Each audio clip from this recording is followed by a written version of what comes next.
Quelles sont les actions de Reporters sans frontières en Ukraine ? Comment protéger le travail des journalistes dans les zones de conflit ? Que se passe-t-il dans les territoires occupés ? Vous écoutez le podcast « L'Ukraine face à la guerre ». Ce podcast est enregistré en Ukraine et par des Ukrainiens. Dans ce podcast, nous racontons comment l'Ukraine continue à vivre et à résister face à l'agression russe. Nous proposons des analyses, mais aussi des témoignages. Nous essayons de vous faire comprendre l'Ukraine, son histoire, sa société et sa culture. Je m'appelle Tetiana Ogarkova. Je suis universitaire et journaliste, responsable du département international à l'Ukraine Crisis Media Center. Avec moi, Pauline Moffret, chargée de zone Ukraine pour Reporters sans frontières. Pauline combat pour la libération des journalistes ukrainiens détenus dans les prisons russes.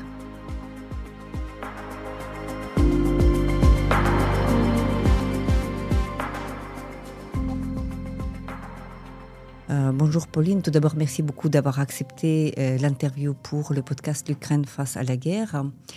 Nous allons parler aujourd'hui de Reporters sans frontières où toi tu travailles comme chargé de la zone Ukraine et tu t'occupes de toute l'Ukraine en fait un pays en guerre et donc de journalisme, de travail de journalisme.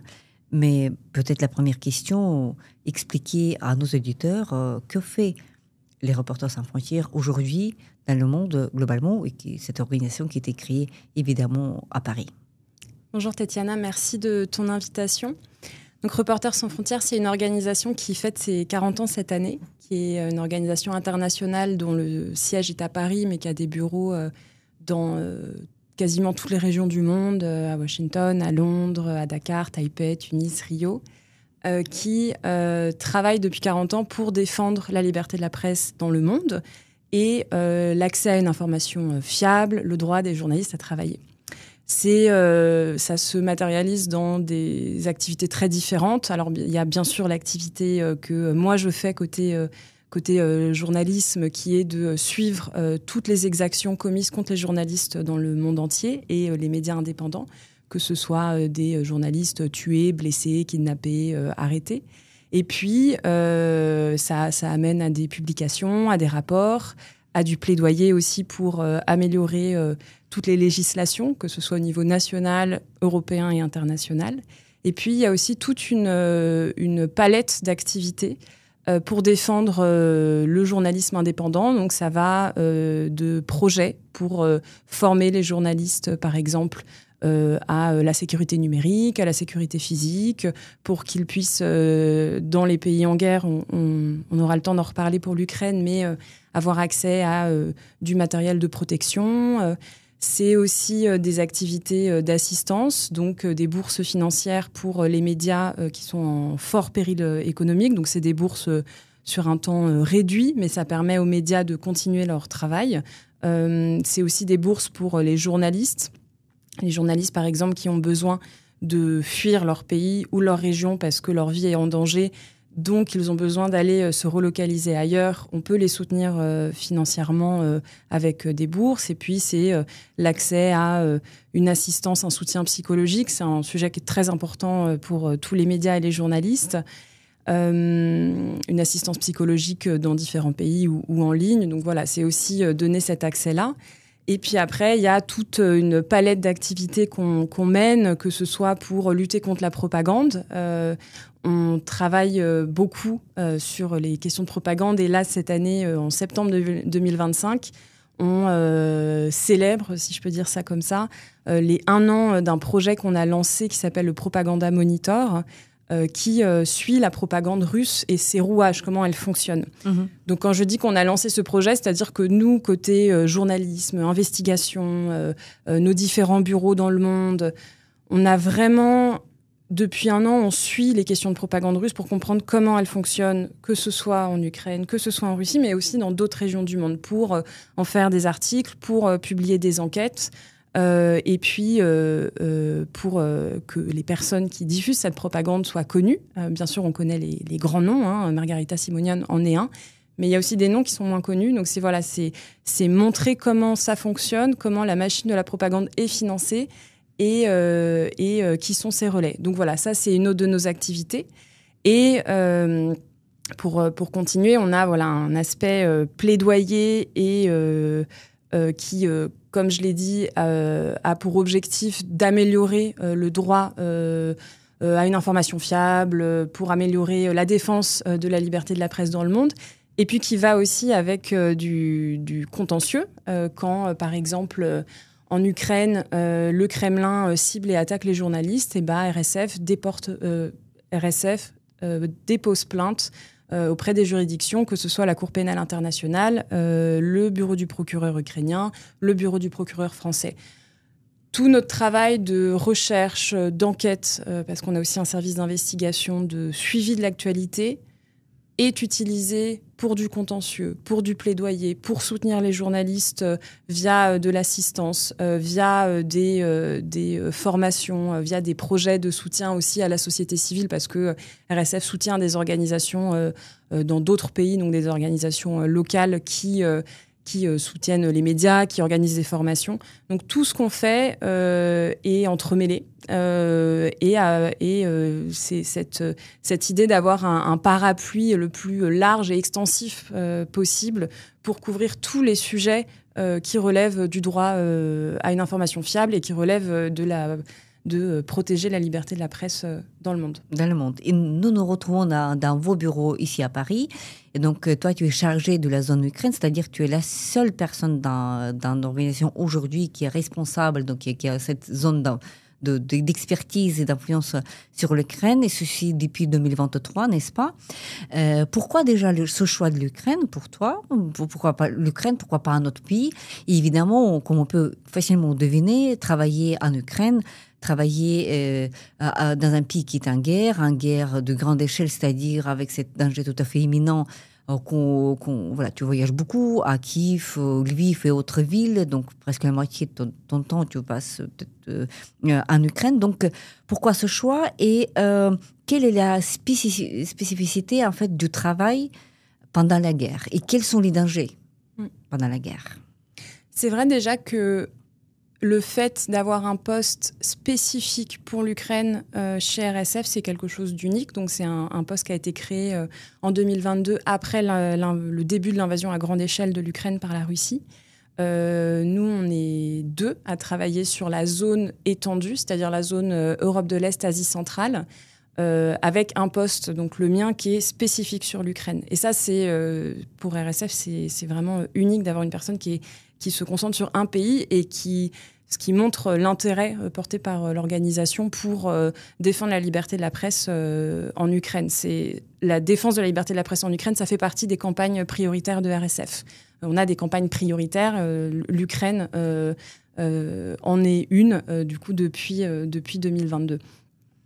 Pour moi, travailler sur l'Ukraine, c'est ce que je fais depuis 2019. Je suis arrivée en Ukraine pour travailler dans des organisations locales de documentation des crimes de guerre, donc le Centre des libertés civiles à Kiev et le Kharkiv Human Rights Group à Kharkiv. Où c'était, en 2019, on travaillait sur la libération des prisonniers ukrainiens détenus par le Kremlin. L'un des exemples majeurs, c'est Oleg Sentsov, le réalisateur ukrainien de Crimée qui avait été arrêté et libéré du coup en 2019. Et documentation des crimes de guerre commis dans le Donbass qui servait le contentieux porté auprès de la Cour pénale internationale. Et puis ensuite, progressivement, un pied dans l'Ukraine, 2 pieds dans l'Ukraine, et je suis jamais vraiment repartie. J'ai continué ensuite à travailler à l'ambassade de France côté presse. Et puis, quand l'invasion de 2022 a commencé, j'ai rejoint une organisation humanitaire, et puis RSF en 2023. Donc, c'est un parcours, pour moi, c'est une continuité de travailler en Ukraine, et avec un intérêt qui est, de mon côté, énorme pour la société civile ukrainienne, pour comprendre, parce que c'est une société civile qui est extrêmement active, qui est extrêmement riche, et pour travailler dans des organisations et des initiatives qui me permettent d'avoir ce type de coopération. Travailler chez RSF sur l'Ukraine, effectivement, c'est beaucoup de déplacements en Ukraine, parce que Nous, RSF a différents projets sur l'Ukraine de soutien aux journalistes et aux médias. Il y a un centre de la liberté de la presse à Kiev, qui est un local dans lequel on a du matériel de protection, donc gilet pare-balles, casque, trousse de premier secours, qui est ouvert, et les journalistes internationaux et ukrainiens peuvent venir emprunter gratuitement ce type de matériel. RSF participe régulièrement à des conférences parce qu'il y a tout ce travail d'enquête sur les exactions commises par la Russie et les forces armées russes contre des journalistes en Ukraine, alors ukrainiens et internationaux, et contre des médias. Donc c'est des déplacements réguliers. Effectivement, dans un pays en guerre, ça nécessite de s'organiser. C'est justement, nous, on travaille beaucoup sur la question de sécurité des journalistes, donc ça s'applique à nous aussi. C'est aussi, moi, quand je vais en Ukraine, très important de rencontrer les journalistes et les médias ukrainiens qui travaillent, parce que c'est eux qui font l'information, qui produisent l'information. Il y en a qu'on connaît très bien parce qu'on les a soutenus ou parce qu'on a travaillé ensemble sur des enquêtes, sur le cas, par exemple, de Victoria Roshina, ou sur donc cette journaliste ukrainienne qui a été arrêtée par la Russie dans les territoires occupés ukrainiens à l'été 2023 et qui est morte alors qu'elle était détenue en captivité par la Russie le 19 septembre 2025. Donc ça fait un an d'un triste anniversaire. Donc sur ça, moi j'ai travaillé avec le média ukrainien Slitsko. Donc quand je reviens en Ukraine, c'est important pour moi de revenir discuter avec les journalistes ukrainiens, les personnes avec qui on travaille, et pas que, aussi de rencontrer des journalistes locaux, parce que d'autres villes, parce que c'est eux qui nous font remonter les informations sur les conditions de travail des journalistes actuellement en Ukraine. Est-ce qu'il y a des problèmes d'accès? Est-ce qu'il y a des questions de pression des autorités ukrainiennes? Parce que ça arrive, et ça aussi on le traite, les questions de pression des autorités ukrainiennes contre des journalistes ukrainiens indépendants, notamment d'investigation, qui, en amont ou après avoir publié un article, ont reçu des menaces directes ou indirectes des autorités, parfois menaces de mobilisation, menaces à peine voilées, menaces de personnes anonymes sur les réseaux sociaux. Ça, c'est des choses qu'on traite. Donc, dès que je reviens en Ukraine, je vais voir ces différents acteurs pour comprendre quelle est la situation actuelle. C'est comme ça que ça me permet de savoir, par exemple, que jusqu'à encore très récemment, les conditions d'accès pour les journalistes dans la région de Soumy étaient compliquées. Le fait de savoir ça, ça entraîne, ça conduit généralement à plusieurs actions de notre part. Donc ça va être des publications sur le site de RSF où nous, on va documenter ce qui se passe, et RSF va expliquer pourquoi c'est problématique, parfois donner des recommandations aux autorités. Oui, parce que rappelons aussi à nos auditeurs que si on parle de la ville de Soumy, il s'agit d'une ville à l'extrémité nord-est de l'Ukraine qui se trouve à une trentaine de kilomètres de la frontière russe. Et donc, évidemment, c'est une ville très exposée aux bombardements, que ce soit par missiles, aussi par drones de différents types, et que là, il y a les activités militaires, malheureusement aussi dans la région de Soumy, mais aussi à l'intérieur de la ville de Soumy. Donc, vous traitez aussi toutes ces questions-là, évidemment, accréditation. J'imagine que ça peut être compliqué, ça peut être, l'accès, qui dit guerre, qui dit que la transparence n'est pas totale parce qu'il y a des activités. Mais sans doute, tu as évoqué le nom de Victoria Roshina. Je sais que tu as beaucoup travaillé sur son dossier. C'est un cas peut-être un des plus tragiques, en fait, de cette guerre, parce qu'il s'agit d'un destin de jeune journaliste de 28 ans qui a perdu sa vie d'une manière tout à fait dramatique, parce que non seulement il était en captivité, mais il était aussi visiblement, tu nous raconteras, elle était torturée, elle pesait 30 kilos, et après son corps était rendu dans un état mutilé. Tout à fait. Donc Victoria Roshina, c'est une journaliste ukrainienne indépendante indépendante, c'est-à-dire freelance. Elle travaillait pour différentes rédactions. À l'été 2023, elle part dans les territoires ukrainiens occupés par la Russie, en passant par la Russie. Et elle ne donne plus signe de vie au début du mois d'août 2023. Elle part comme civile aussi, n'est-ce pas? Elle part en civil. C'est une journaliste qui part travailler, qui part sur ces territoires occupés, couvrir la situation. C'est important de le préciser parce que dans les territoires ukrainiens occupés par la Russie depuis 2014 et depuis 2022, les journalistes indépendants locaux sont pourchassés par les autorités, ceux qui refusent de coopérer à cette machine de propagande du Kremlin.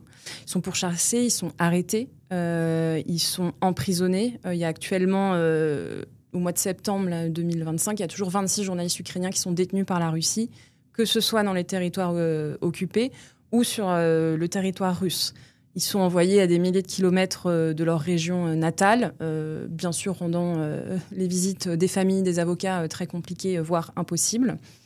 Pour certains, on n'a pas les lieux de détention. La Russie refuse de communiquer là-dessus et refuse de répondre aux demandes de RSF. C'est aussi, moi, une partie de mon travail, c'est de faire des demandes à la Russie pour avoir des confirmations de où se trouvent les journalistes ukrainiens qu'elle détient arbitrairement.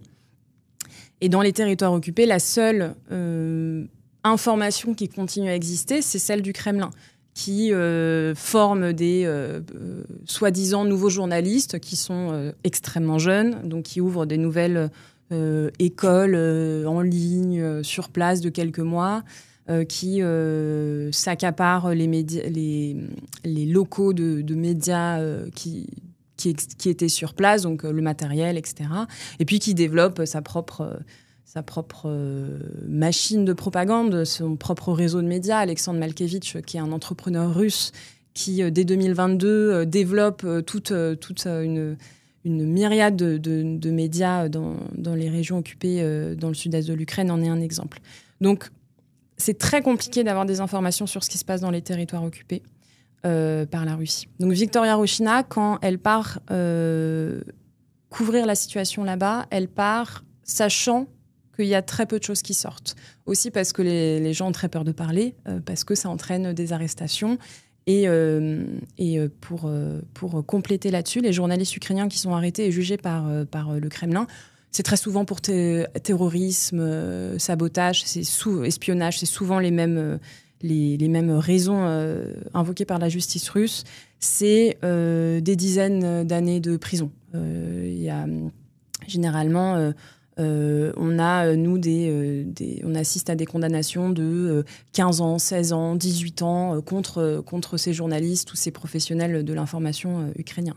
Ça va de journalistes à des personnes qui administrent des chaînes Telegram locales. Il y a eu là, au début du mois de septembre 2025, on a assisté à 2 condamnations de 2 journaliste de la ville de Melitopol, donc une ville dans le sud-est de l'Ukraine qui est occupée depuis 2022. Un à 15 ans, l'autre à 16 ans. On parle de Georgi Levchenko et de Vladislav Gershon.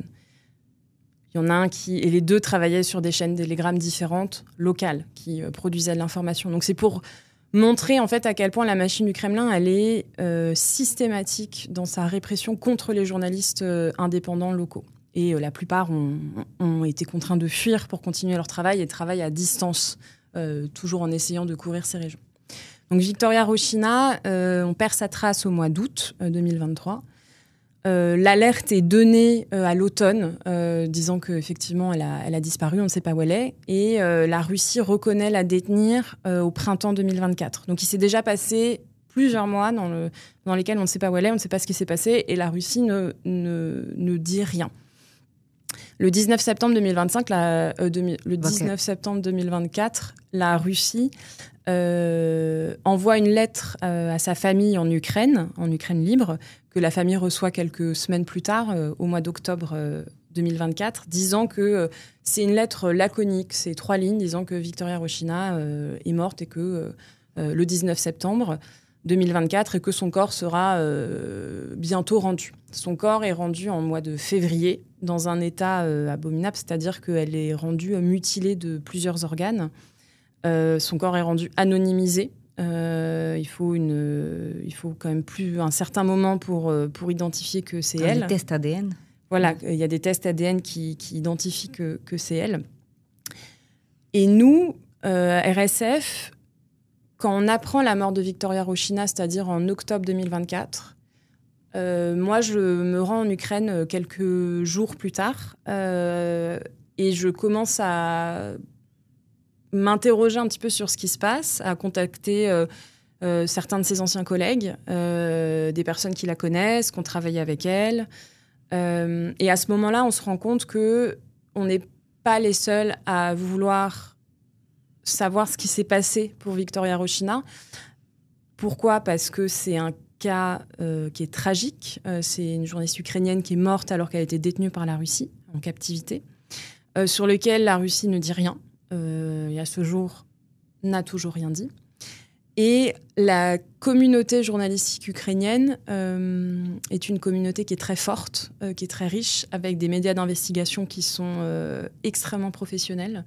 Oui, et cette communauté, comme tu dis, qui est très forte, qui a déjà réussi à libérer Victoria Rochina en 2022. Donc là, tout à fait. Voilà, il y avait un petit épisode de la captivité aussi au sud de l'Ukraine, où justement la mobilisation de tous les collègues a permis de la relâcher 3 jours ou quelques jours après son détention. Et donc, qui n'a par contre pas réussi à changer, malheureusement, cette histoire tragique en 2023. Tout à fait. Tout à fait. C'est pas Victoria Rochina, effectivement, en mars 2022, avait été détenue pendant quelques jours par les forces d'occupation russes dans le sud-est de l'Ukraine. Et il y avait une grosse mobilisation. RSF s'était aussi mobilisée. La communauté journalistique ukrainienne s'était mobilisée. Elle avait été relâchée. Et donc, du coup, ces collègues journalistes ukrainiens, en fait, concrètement, ils demandent justice et ils cherchent à comprendre ce qui s'est passé. Et donc, en fait, assez rapidement, RSF, on se met en consortium avec 3 rédactions ukrainiennes, donc avec Slitso Info, qui est le plus grand média d'investigation ukrainien, avec Grati, qui est un média ukrainien qui suit beaucoup les questions justice, réforme de la justice, lieu d'enfermement, et avec Souspilné. Et on commence à travailler ensemble pour reconstituer ce qui s'est passé pour Victoria. Et surtout, ce qui est la chose la plus importante et cruciale à savoir, c'est comment est-elle morte et qu'est-ce qui s'est passé ces dernières semaines. Et donc, progressivement, des témoins, on arrive à avoir accès à des témoins, à discuter, à recouper des informations, et plusieurs choses apparaissent. C'est que donc, Victoria Rochina, elle a été détenue dans plusieurs endroits. Notamment, elle a été détenue à Melitopol. Elle a été arrêtée à Energodar. C'est ça, voilà. Détenue à Melitopol. Et elle a été détenue dans une prison qui est à Taganrog. Donc Taganrog, c'est une ville dans le sud-ouest de la Russie, qui a une prison qui est devenue tristement et tragiquement connue pour être un lieu de détention et de torture de civils et de militaires ukrainiens. C'est un lieu personne n'a accès là-bas. Les avocats, eux, n'ont pas accès. Très peu d'informations sortent. Ce qu'on sait, c'est que c'est une prison où les détenus ukrainiens sont torturés psychologiquement et physiquement. On apprend que Victoria Rochina, elle a subi des sévices physiques et psychologiques. Qu'elle a des traces sur le corps, qu'elle a perdu énormément de poids, qu'elle a cessé à un moment de s'alimenter. Ce qui fait que des témoins l'ont vue. Elle pesait une petite 30aine de kilos. Elle a été évacuée sur une civière, sans doute pour être à un moment conduite peut-être dans un centre médical, mais ça, il n'y a pas la confirmation. Et qu'elle est extrêmement affaiblie physiquement. On apprend aussi que progressivement, le puzzle se reconstitue, parce qu'il y a encore des informations qui sont sorties très récemment, parce qu'il y a une enquête, bien sûr, qui est ouverte par les autorités ukrainiennes, qu'elle subissait manque d'accès à l'eau, à la nourriture, pression psychologique. Donc, elle est victime de sévices psychologiques et physiques par les personnes qui la détiennent, c'est-à-dire la prison russe de Taganrog. Et on apprend aussi qu'elle était journaliste, que son travail était connu et que donc elle était tout à fait identifiée.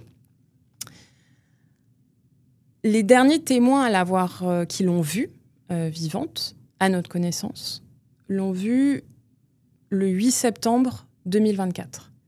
La lettre de la Fédération de Russie, du ministère de la Défense russe, c'est le ministère de la Défense russe qui écrit cette lettre, elle date du 19. On ne sait pas ce qui s'est passé entre les deux. Et on ne sait pas, on ne connaît pas les raisons de sa mort, on ne sait pas exactement ce qui s'est passé. Et la Russie refuse de répondre aux questions qu'on lui pose. Et de donner le corps aussi pendant des longs mois. Et de donner le corps pendant des longs mois, et le corps est rendu mutilé. Et je pense que c'est important de rappeler, de redire que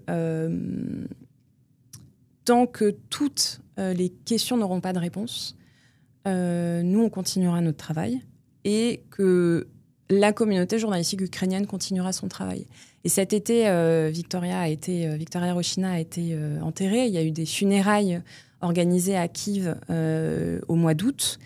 On était une centaine de journalistes à être là et qui nous ont rendu hommage parce que déjà, c'était une journaliste connue même avant 2022, avant le début de l'invasion à grande échelle, qui travaillait sur des sujets compliqués, qui a travaillé dans des très grandes rédactions ukrainiennes.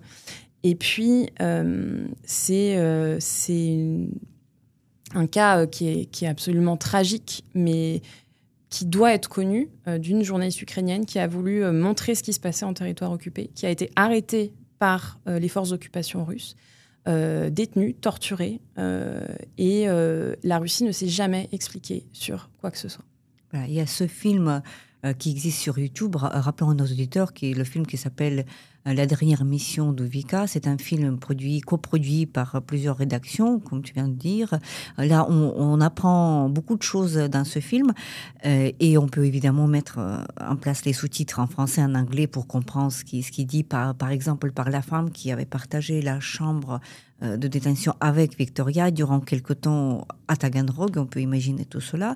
Donc c'est un destin tragique, mais le cas de Victoria Roshina, c'est un cas extrêmement révoltant de tout point de vue parce que il s'agit d'une jeune journaliste qui est détenue, qui figurait même pas pendant des mois, je crois. La Russie ne disait même pas qu'elle était dans les listes de détenus. On savait pas, elle était accusée de quoi justement. Pourquoi on l'a détenue? C'est-à-dire que quel était son crime aux yeux de la Russie. Donc tout ça, c'est pas clair, mais c'est un cas très grave, mais il n'est pas malheureusement le seul. Comme tu viens de dire, 26 autres personnes, journalistes, hommes et femmes confondus, sont actuellement en détention russe. Et donc ma question, qu'est-ce qu'il en est avec ces 26 personnes? Est-ce que pendant les échanges, on a l'espoir de voir libérer quelqu'un? On en est où? Et que peut faire Reporters sans frontières pour faciliter la chose? Sur les 26 cas de journalistes ukrainiens détenus,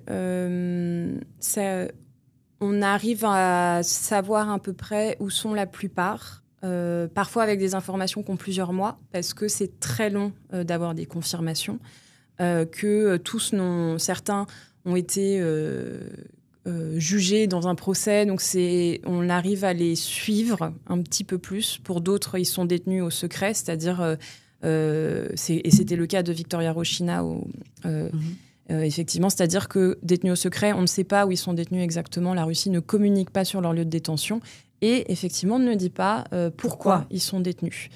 Et ça, pour Victoria Roshina, on ne l'a jamais su. Mon travail et le travail de Reporters sans frontières, donc sur ça, il y a beaucoup d'investigations, d'enquêtes et de travail aussi avec les organisations ukrainiennes avec qui on est partenaire ou les journalistes avec qui on travaille régulièrement, c'est d'essayer d'avoir accès à des témoins qui ont vu ces journalistes. Donc ça peut être des Ukrainiens qui ont été récemment libérés, échangés en fait, dans les échanges de prisonniers entre l'Ukraine et la Russie. Donc des soldats ukrainiens ou des civils ukrainiens, c'est plus rare pour les civils parce que la majorité des personnes échangées sont des soldats, mais qui ont vu ces journalistes et qui peuvent nous donner des preuves de vie et des indications. Et ça, c'est quelque chose aussi, par exemple, qu'on a beaucoup fait pour le cas de Dmytro Khiliuk, ce journaliste ukrainien de Ounian qui a été arrêté en mars 2022 dans la région de Kiev, détenu pendant plus de 3 ans et qui a été échangé le 24 août 2025 après plus de 3 ans et demi de détention. La Russie l'a considéré comme étant un prisonnier de guerre, disant qu'il avait participé aux hostilités à la guerre, ce qui est faux. Il a été arrêté en civil, chez lui, comme journaliste.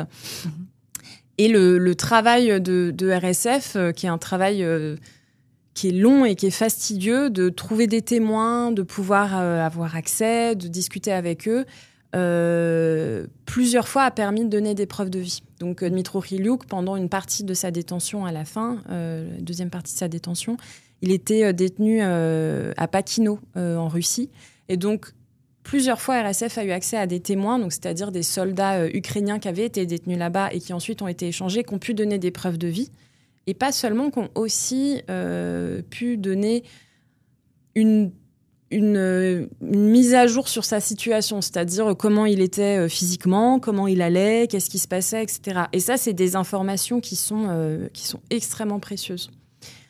Donc, nous, notre objectif principal, c'est de documenter, d'essayer de suivre où sont ces journalistes ukrainiens, d'avoir des informations, dans quel état ils sont, est-ce qu'ils ont accès à des avocats? Pour beaucoup, c'est pas le cas. Est-ce qu'ils ont été transférés? Où est-ce qu'ils ont été transférés? Quel est leur état, leur situation dans la prison? Et puis après, il y a une deuxième partie qui est une partie contentieuse. Donc RSF a déposé 9 plaintes à la Cour pénale internationale depuis 2022. 9 plaintes auprès du bureau du procureur ukrainien et 2 plaintes en France, qui sont des plaintes toutes ces plaintes qui concernent des exactions commises par la Russie contre des journalistes et des médias qui travaillent en Ukraine et qui couvraient son invasion à grande échelle. Dans ces plaintes, il y a des cas de journalistes qui ont été détenus, arrêtés, torturés, kidnappés. Il y a aussi des cas de tours de télévision, par exemple, qui ont été bombardés par la Russie, qui est un des moyens de couper les communications et le partage de l'information en Ukraine. Donc ça, c'est une partie contentieuse et qui est extrêmement importante, qui fait que RSF a des échanges réguliers avec, bien sûr, la CPI, le bureau du procureur ukrainien, les juridictions en France, parce qu'il y a le cas de journalistes français qui est Frédéric Leclerimoff, qui travaillait chez BFM TV et qui est mort lors d'un reportage en Ukraine en 2022. Il y a aussi le cas de Pierre Zakrzewski, qui est franco-irlandais, aussi mort lors d'un reportage en Ukraine en 2022. Donc voilà, il y a ces enquêtes qui sont en cours. Le travail réalisé en termes de documentation de RSF sert ces enquêtes. Servi aussi d'autres enquêtes. Le cas de Max Levin, photoreporter ukrainien mort dans la région de Kiev en mars 2022. RSF s'est rendu plusieurs fois en Ukraine, le service investigation de RSF, pour retracer ce qui s'était passé. Le travail réalisé de documentation a servi la justice ukrainienne. Oui, à identifier, parce que je crois que là, c'était même l'unité ou même personnellement les militaires russes qui ont participé à ce meurtre ont été identifiés. Il y a plusieurs unités, effectivement, qui étaient présentes sur la zone au moment de son assassinat. Donc, c'est un travail de longue haleine, mais c'est un travail de documentation qui sert ensuite l'aspect plaidoyer et contentieux. Et donc, ces 26 journalistes ukrainiens, nous, on continue à parler d'eux régulièrement, de mettre en valeur de mettre en lumière leur situation, parce que c'est très important de ne pas les oublier. On a récemment mis à jour, publié une enquête sur le cas de journalistes arrêtés dans la ville de Melitopol en août 2023. Le Kremlin adorerait de voir ces journalistes oubliés, qui se perdent dans les limbes du système carcéral russe. Notre travail, c'est de faire en sorte qu'ils ne le soient pas et ils ne le seront pas, parce que on continue de chercher des témoins, d'être en contact avec les proches, avec les autorités ukrainiennes, d'essayer de les localiser et d'appeler à leur libération inconditionnelle et immédiate. Et bien sûr, dès qu'il y a des échanges de prisonniers, les proches de ces journalistes sont dans l'attente qu'ils soient libérés, qu'ils soient échangés. C'est quelque chose sur lequel avoir des informations est extrêmement compliqué. En tout cas, la demande qu'on a et qu'on continue à porter, que ce soit dans les instances internationales, nationales, ukrainiennes, c'est la libération immédiate et inconditionnelle.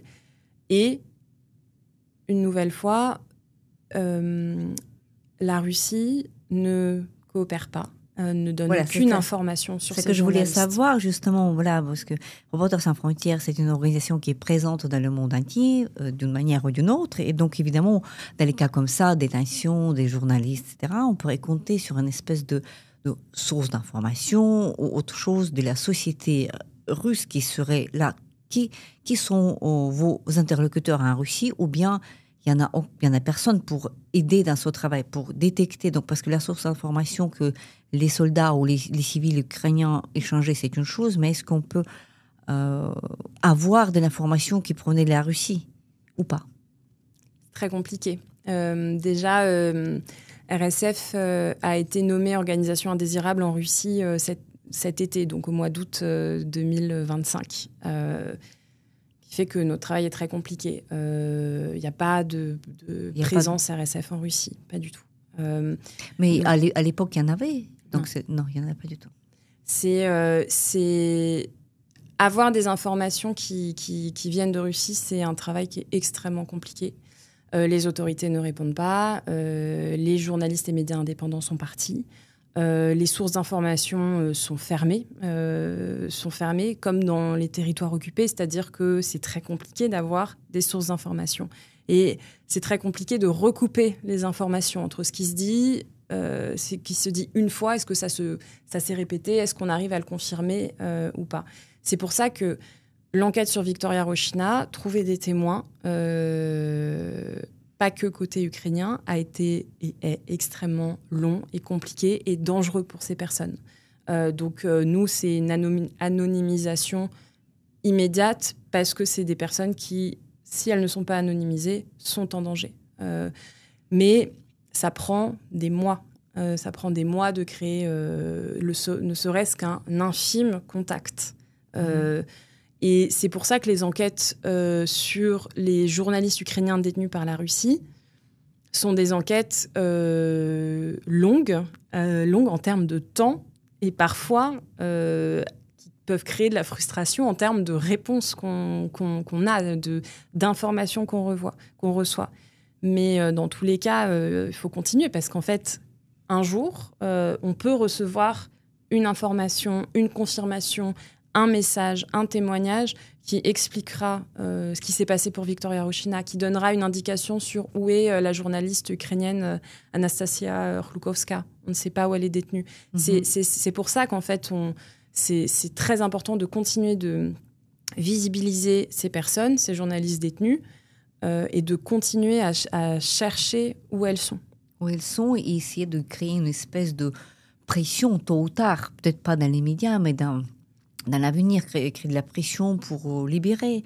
Parce qu'il ne s'agit pas des gens qui ont commis des crimes de guerre, il s'agit des civils. Les journalistes sont civils, sont protégés justement. Et donc, dans l'espoir d'avoir un résultat ou bien de porter justice. Dans les cas comme Rochina ou autres meurtres. D'ailleurs, une question sur est-ce que dans les Reporters sans frontières, il y a une statistique des journalistes ou des gens de médias qui ont perdu déjà leur vie durant cette guerre, à partir de 2022. Est-ce que vous avez cette statistique-là ? Oui, donc il y a, depuis l'invasion à grande échelle de 2022, il y a 13 journalistes qui sont morts pour avoir couvert l'invasion à grande échelle. 12 en Ukraine et Victoria Rochina qui est morte en captivité en Russie. 12 journalistes ukrainiens et internationaux. On compte aussi à minima 47 journalistes qui ont été blessés. C'est vraiment à minima, c'est-à-dire blessés dans le cadre de reportages, sous des drones, des explosions à proximité, des tirs, voilà. 26 journalistes détenus. Oui. Toujours détenus. Certains depuis avant 2022, notamment des journalistes qui ont été arrêtés en Crimée avant 2022, la Crimée étant occupée depuis 2014. Et au moins, en fait, c'est au moins 150 journalistes dans le cadre de leur travail. Donc ça compte vraiment dans le cadre de reportages, partis en mission, qui ont été victimes d'exactions. Donc blessés, tués, kidnappés, détenus par la Russie.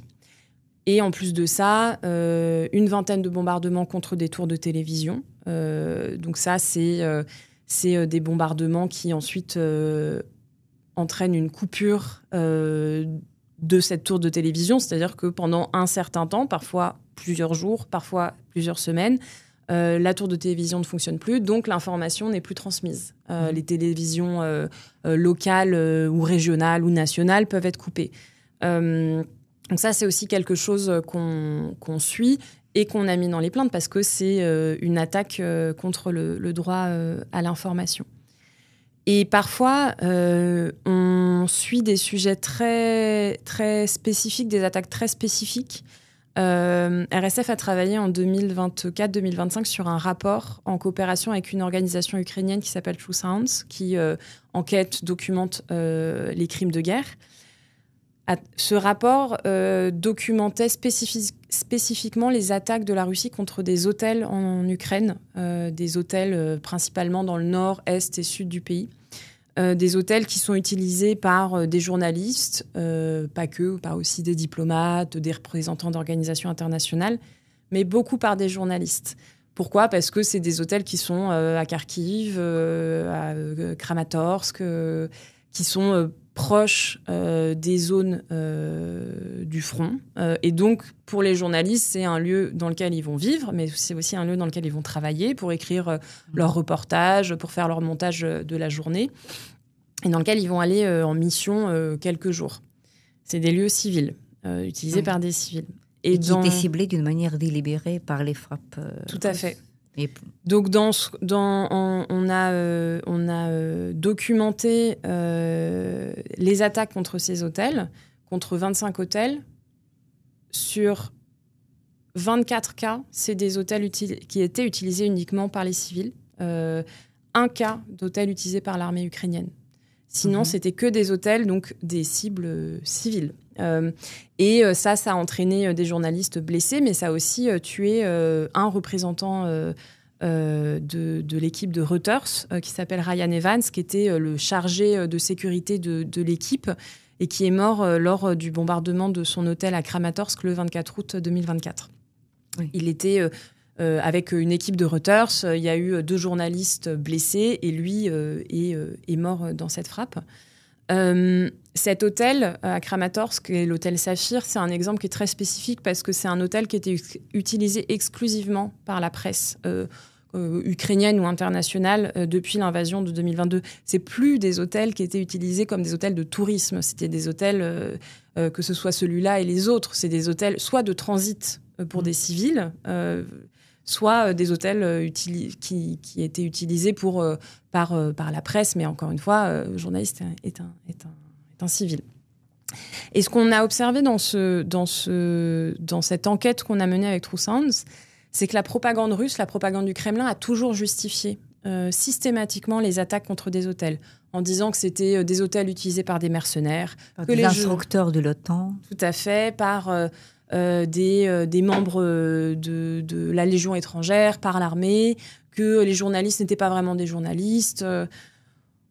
Ça, on l'a démontré, c'est que non, c'était des hôtels utilisés par des civils, utilisés par la presse, des hôtels qui même, dans leur politique interne, étaient très, très précautionneux sur qui venait dans leur hôtel, c'est-à-dire qu'ils refusaient des membres de l'armée parce qu'ils avaient des craintes que les hôtels ensuite soient pris pour cible par la Russie.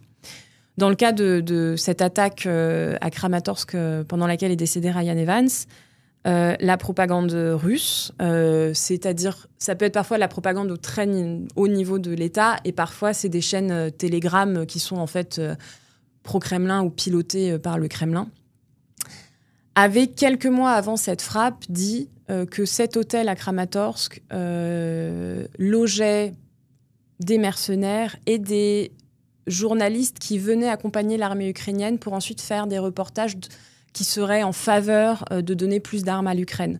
Donc en fait, en faisant ça, ils indiquaient que c'était pas des journalistes et que cet hôtel était utilisé comme base militaire. Encore une fois, pendant cette frappe du 24 août 2024, il n'y avait que des membres de Reuters dans l'hôtel. Il n'y avait que des journalistes. Et cet hôtel était utilisé exclusivement par des journalistes depuis 2022, donc depuis à l'époque plus de 2 ans et demi. C'est ce type de documentation qui sont pour nous très importantes à faire parce que ça montre le caractère systémique des attaques par la Russie contre l'information indépendante, contre les journalistes et les médias indépendants. Et ça se matérialise de façon très différente par des arrestations, par des menaces, par des bombardements, par des ciblages, par des exécutions. Mais tout ça, c'est constitutif de crimes de guerre. Voilà. Et ça va servir tôt ou tard, comme on espère, dans tous les dossiers d'accusation plus tard, évidemment, contre la Russie, qui sera, on espère tous, tenue responsable pour tous les crimes, y compris pour des crimes contre les journalistes. Merci beaucoup, Pauline, pour toutes ces explications, pour tout ce récit qui est extrêmement important, et merci surtout pour ton travail qui est extrêmement utile pour les journalistes en Ukraine. Et espérons qu'un jour, on pourra voir vivants, en fait, tous ces 26 personnes qui sont aujourd'hui en captivité, qu'on verra jusqu'à ce jour-ci. Merci beaucoup. Merci.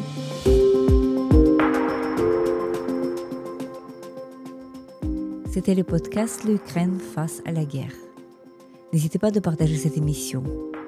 Nous n'allons pas tarder à enregistrer et diffuser d'autres épisodes. Je m'appelle Tetiana Ogarkova. J'avais à mes côtés Pauline Monfray, chargée de zone Ukraine pour Reporters sans frontières. Restez avec nous et soutenez l'Ukraine.